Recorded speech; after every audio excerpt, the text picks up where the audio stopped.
আসসালামু আলাইকুম। সব রিলেটিভদের সাথে দেখা করে খাওয়া দাওয়া কমপ্লিট করে এখন আপনাদের সাথে ভিডিও শেয়ার করার জন্য আসছি। বিয়েবাড়ির খাবার আপনাদের সাথে যদি একটু না শেয়ার করি তাহলে কি হয়, তার জন্য একটু শেয়ার করতে আসছি। আমি যখন খাবারটা আসলে খাইলাম তখন অনেক কিছু ছিল, সব কিছু একদম পুরো ছিল। এখন প্রায় শেষের দিকে তো অনেক খাবার শেষ হয়ে গেছে, তাও অনেকে এখনও খাইতেছে নিতেছে। যারা একটু লেট করে আসছে তাদের ভাগে একটু কমই পড়ছে, যে বিফটা একদম শেষ হয়ে গেছে। আমি যখন খাবারটা নিয়েছি তখন বিফটা একদম পুরো ছিল।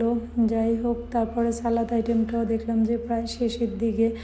তারপর ভর্তা আইটেমটাও দেখলাম যে প্রায় শেষের দিকে। এটাতে মোমো আছে, মোমোটা আসলে আমার খাওয়া হয় না, ওই জন্য আমি আসলে মোমোটা ভালো করে দেখিনি যেটা কেমন।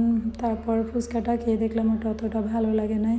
এটা ভর্তা আইটেমটাও আমার খাওয়া হয় না। তারপরে চলে গেলাম ডেজার্ট আইটেমে। ডেজার্টটা আসলে আমার কাছে তেমন ভালো লাগে নাই, অ্যাভেলেবেল লাগছে। আর কেন জানি না, বুফের খাবারটা আমার কাছে একটু কমই ভালো লাগে। তারপর চলে আসলাম একটু কোল্ড ড্রিঙ্কস খাওয়ার জন্য। দেখেন আমার ছেলে ফার্স্ট টাইম এটা খাইতেছে, ও তো খুব ভয় পাইতেছে। বউটা দেখলাম, বউ দেখে চলে আসলাম। আল্লাহ হাফেজ, সবাই ভালো থাকবেন।